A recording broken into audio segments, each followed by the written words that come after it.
On today's episode of Empowering Women in Real Estate, the podcast, we're going to be talking about your 2026 business plan, the only 3 things you actually need to focus on.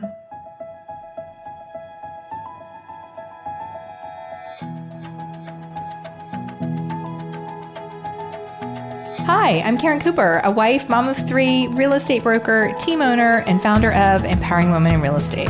As a realtor, I've personally helped well over 700 families in my career, and now I help thousands of women from all across the country balance real life and real estate through daily inspiration, motivation, and actionable plans to increase their success. Listen in as I share stories and tips from my life and business and interview some of my favorite people.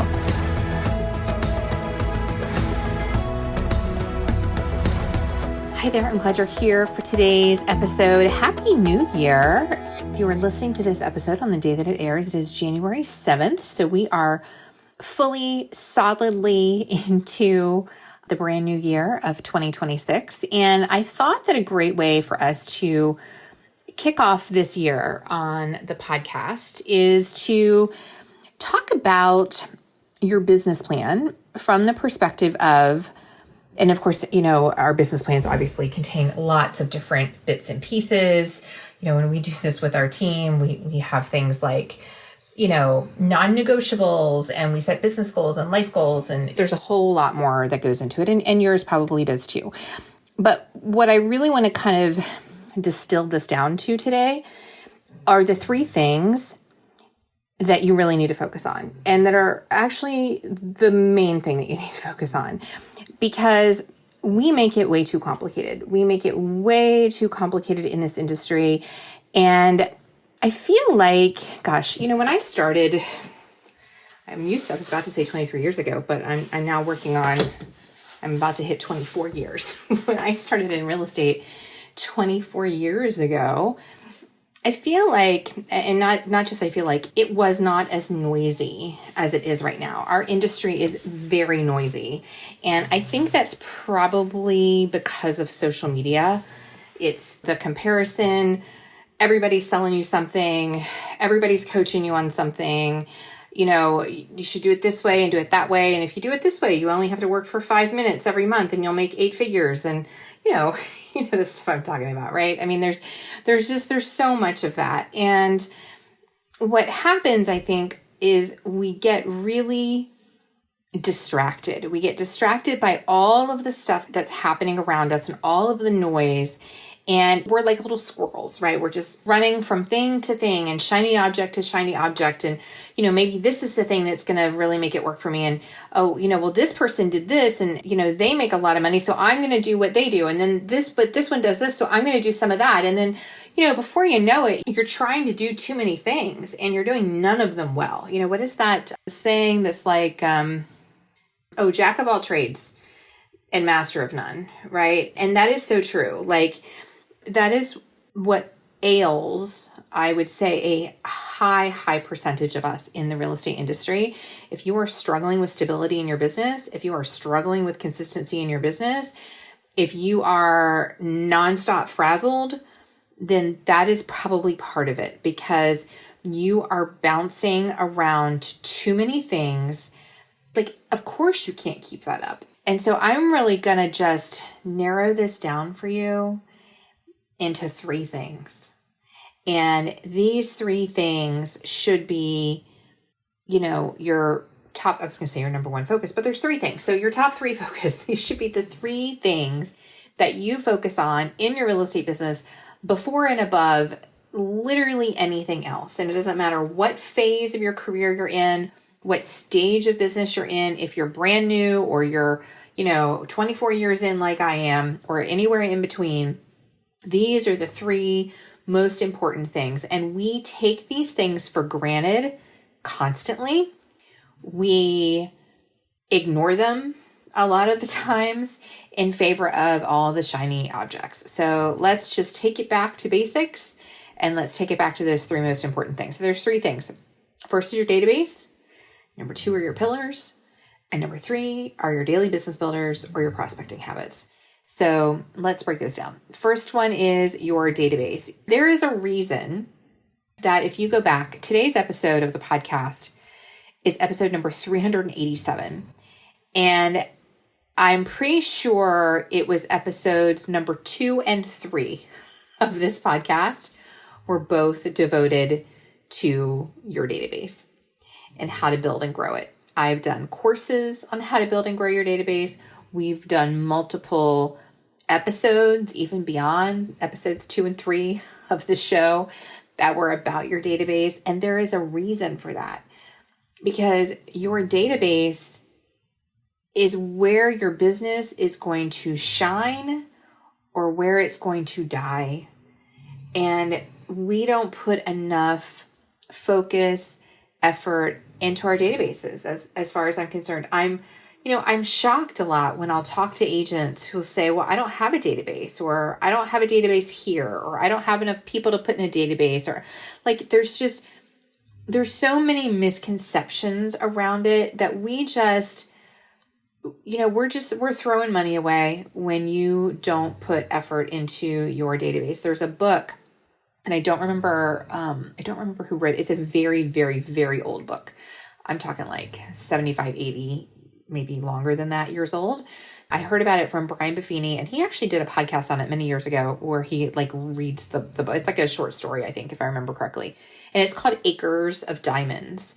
And the premise of this story, and I'll just kind of break it down as quickly as I possibly can. But the premise of this story is there was this, and I always get it wrong, I'm going to say it was a farmer, but it could have been something else. But there was this man who was trying to strike it rich. And he owned this land. He owned this, maybe it was a farm, I don't remember.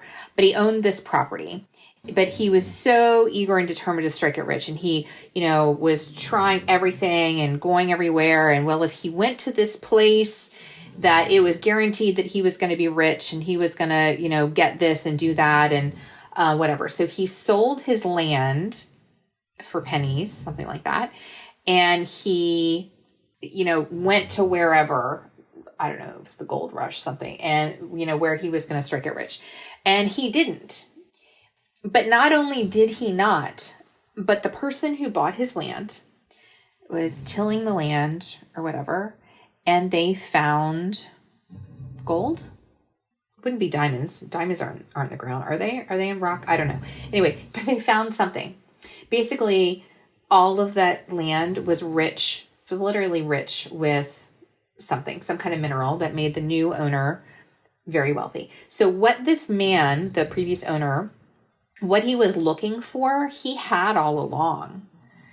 But he wasn't looking at what he had. He wasn't cultivating what he had. He was constantly going in search of, instead of nurturing, cultivating what he had right in front of him, literally under his feet. He literally had acres of diamonds. That's what the book is called.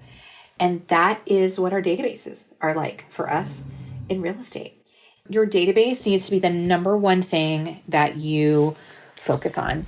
And so when I say that your database needs to be the number one thing that you focus on, what I mean is that, you need to be engaged with it. I talk to women all the time. I'll hear them say, well, I don't have a database, or, I don't have a database here, or I don't know anyone here. I don't know that many people. And, none of that is true. We all have people that we know. We all have a database. And in fact, if you're struggling with that, there's a little one-pager resource that I did for my team, and we've used it on and off many, many, many times. And it's called a database scavenger hunt. And basically, it's a long list of things that helps to jog your memory and get you thinking about who to add to your database. So if you want that, if you could benefit from that, just message me, DM me on Instagram. I'm at karen.w.cooper, and I would be happy to send that over to you.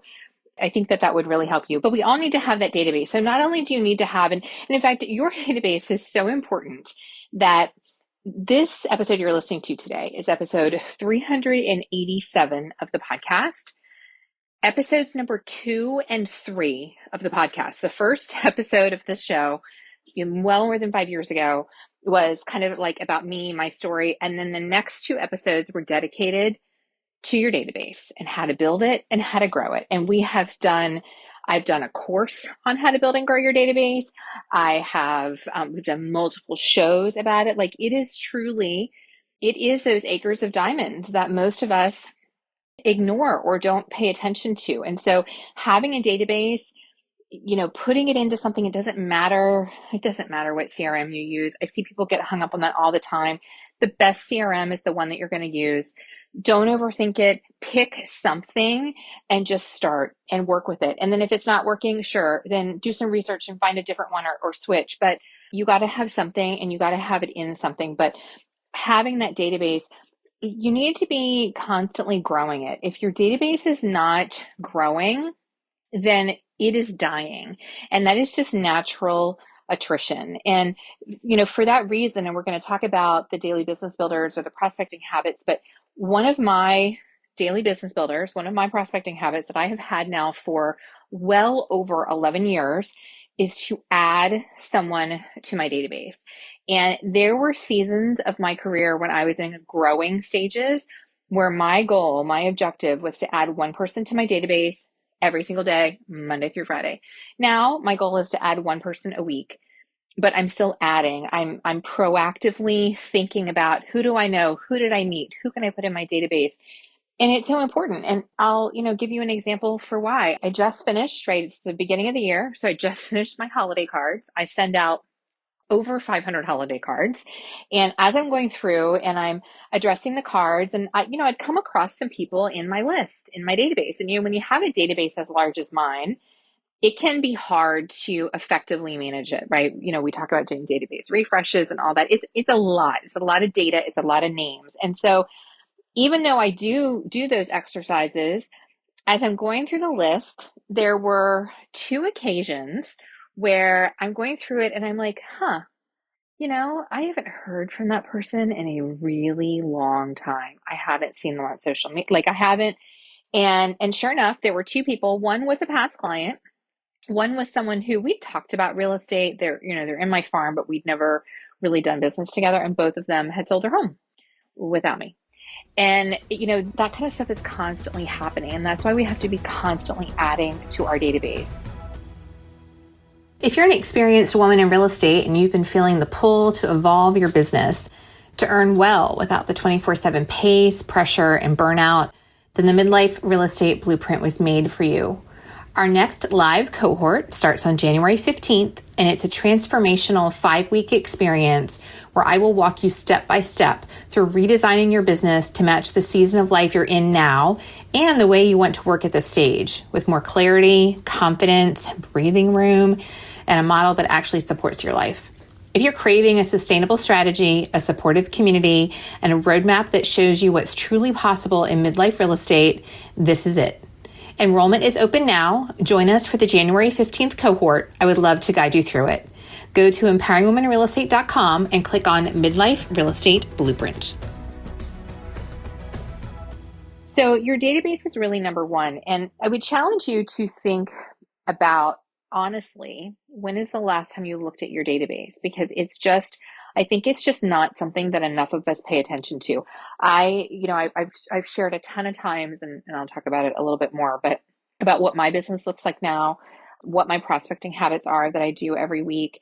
And so mine is done on a time block on a Monday morning, and every Monday I am in my database. And I'm usually in it later through the week as well, as I may be, updating some things or whatever, but I am for sure in it every Monday. And when I was in the growth phase of my business, I was in it every single day. And so you have to be in your database. You have to be focused on it. You have to be updating it. You have to be nurturing it. That's number one. Number two thing that you need to really focus on with your real estate business are your pillars. And this is also, we get that shiny object syndrome in two areas. One is like who our clients are and what we're going to focus on. And then the other one is, what we're going to do, like our lead generation activities, the prospecting. But, we try to have too many pillars. If everything is important, then nothing is important. And I have always said 3 to 5 is that magic number for what you need for the pillars in your real estate business. If you have too few, right? If you have less than 3, so if you only have 1 or 2 pillars in your business, that's not enough. because if one of those pillars go down for some reason, and I always give the example of open houses and COVID, right? Like I know a lot of agents, Carrie on my team, we were going over we were doing our annual reset and talking about review and goals and business planning and all of that. And she shared with us that, one of her pillars was open houses, and she actually had 4 transactions that closed as a result of open houses in 2025. And, when COVID happened, we weren't doing open houses. So if your only pillar, or if you only had 2 pillars in your business and one of them was open houses, in 2020, that was a really scary thing. You have to have at least 3 pillars. And I always say you need to have no more than 5 pillars, because if you've got too many, like you're not going deep enough, and you have to be able to go deep to really be effective in generating your business. If you are a little bit over here and a little bit over there, and because you've got so many things that you're trying to do, you're inconsistent with it, or you're not able to do it with enough frequency, it's just not going to work. It's like, I would talk to agents all the time. Geographic farming is one of my pillars, and it has been for a very long time. I would hear from agents all the time who say, well, farming doesn't work for me. And I would say, well, okay, well, what are you doing? Well, I sent 2 postcards. Well, that's not enough, obviously, right? There has to be consistency. There has to be depth. A great farming strategy, this is a whole other tangent, but your farming strategy cannot just be postcards. There has to be other components to that strategy. And you have to do it consistently. But if you're bouncing all over the place, you can't do that. So you need to identify what your pillars are, 3 to 5. The way that you want to identify what your pillars are is you want to look at where is the majority of your business coming from. So pull some data, pull some reports. Hopefully you just did all of this when you were doing your annual review for 2025 and doing your business planning. So look at that information. It should be clear to you, what are the 3 to 5 areas where the majority of your business is happening? And if you haven't had enough business to see a lot of meaningful data there, or maybe you just it was a bad year, or you're new to the business, you haven't been in business very long, you've only had 1 or 2 transactions, and obviously you're not going to have enough data to figure out those pillars. So in that case, part of what you're going to pick for your pillars is, what do you want them to be, right? 1 pillar for everybody should be your database. That should be a given, that one of your pillars should be your database. If you're new to the business, another pillar for you should be open houses. It's a great way to meet people. And then you can figure out what you want the rest of those pillars to be. But 3 to 5 is really what your pillars need to be in order to have a meaningful business. And the more clear, and here's why you want to focus on that, because the more clear you are on who you are and who your clients are and where your business comes from, then the less prone you are to fall prey to the distractions, right? I'll give you an example. And we all get these phone calls. You probably get them too. Many times, I actually got an email not long ago with one of these. I'll get a phone call or an email saying, hey, we've just had an advertising opportunity that has opened up at the such and such country club in Ashburn. I'm just making things up. Or one time it was on the TV screens in, this doctor's office in Ashburn.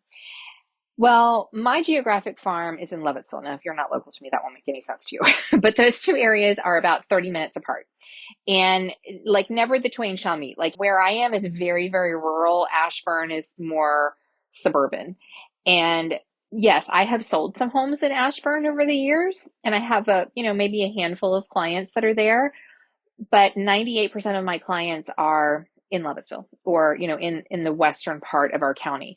So why would I spend it's an easy no for me, right? When that person calls and says, hey, I want you to advertise on this, you're going to get so many, how they sell you, right? They're great salespeople too. You're going to get so many impressions and so many people come in, and you're going to be in.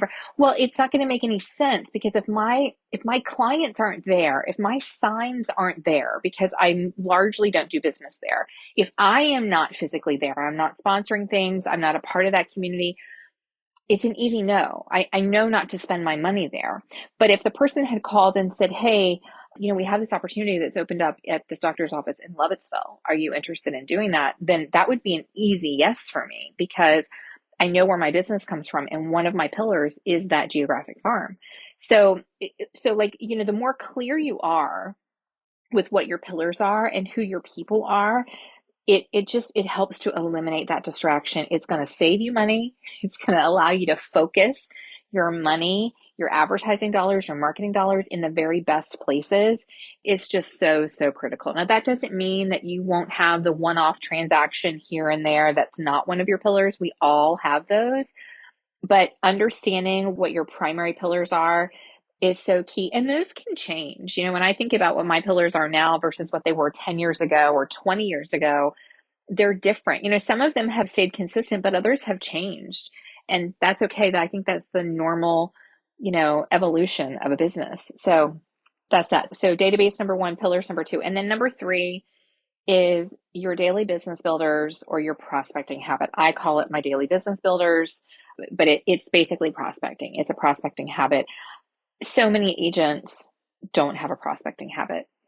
And I think it's because there's a couple of, and if you've listened to, you've probably heard me talk about this before on the show, but I think there's a couple of reasons why they don't have prospecting habits. Is one, they think it's too hard, right? Have you ever had that thought? Like, I think in our mind, we think prospecting has to be these certain types of things, which we don't like. Maybe it has to be door knocking. It has to be cold calling. It has to be fill in the blank for whatever the thing is that doesn't resonate with you. And since you think that those are the only ways that you can do it, then you don't do it, right? Or you don't do it in a meaningful way. We all have things that we do for prospecting. You just aren't doing them enough. You aren't doing them in a systematic way. You're not doing them consistently, and you're not thinking about them as prospecting. Have you ever written a handwritten note? Have you ever taken a client to coffee? Have you ever gone to lunch with a vendor? Those are all prospecting activities. And I think a lot of times we don't think about that.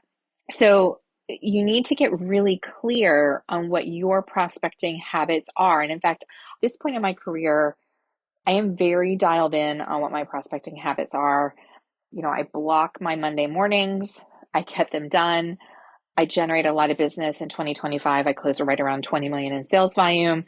And all of that business came from my pillars, and all of my daily business builders, all of my prospecting habits support those pillars. And they're not complicated. I do 5 things. It takes me 60 to 90 minutes once a week. And that includes some of my kind of monthly nurturing things. It literally, my entire process is shared in the Inner Circle. You can learn all about that with our Empowering Women in Real Estate Inner Circle. Go on my website. It's on empoweringwomeninrealestate.com. Click on Inner Circle. If you use the code first month free, and that's all spelled out, all one word, then you get your first month free. So you can try it. So you can literally get my entire system is there. You can also go to my Instagram. I'm at karen.w.cooper. There is a highlight that's saved on my profile that's called prospecting. And there was a day, I don't know, not long ago, a few months ago, where I documented my prospecting process, from start to finish on one day. So you can actually really kind of dive into it there. But so use that for inspiration, but you need to figure out what yours is. And here's the thing, it should not take you 2 hours a day. It should not take you 3 hours a day. If it does, it's too much.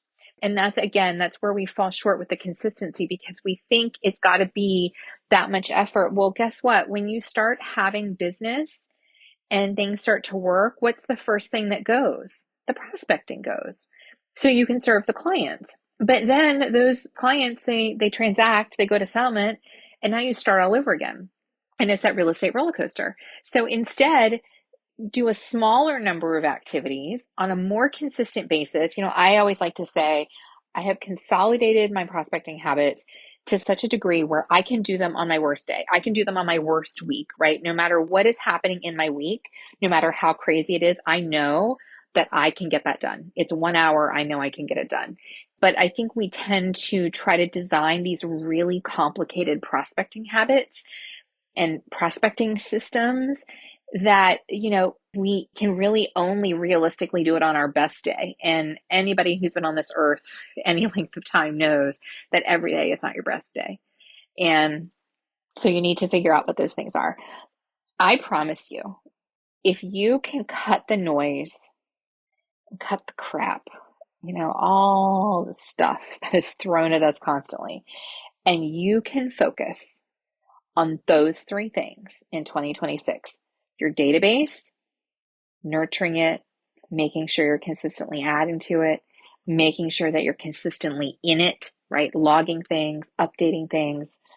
Your pillars, knowing what those pillars are, so that then you can have, where you're spending your marketing dollars focused around those pillars.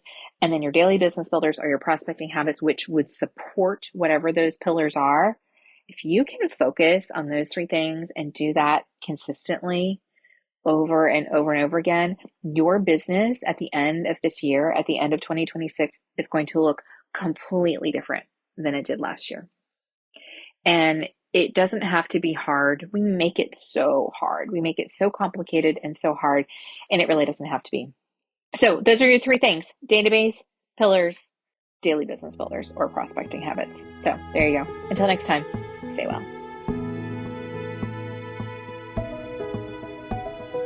Thank you for listening to Empowering Women in Real Estate, the podcast. Click subscribe to be notified every Wednesday when our latest episode is released, and be sure to check out our group on Facebook.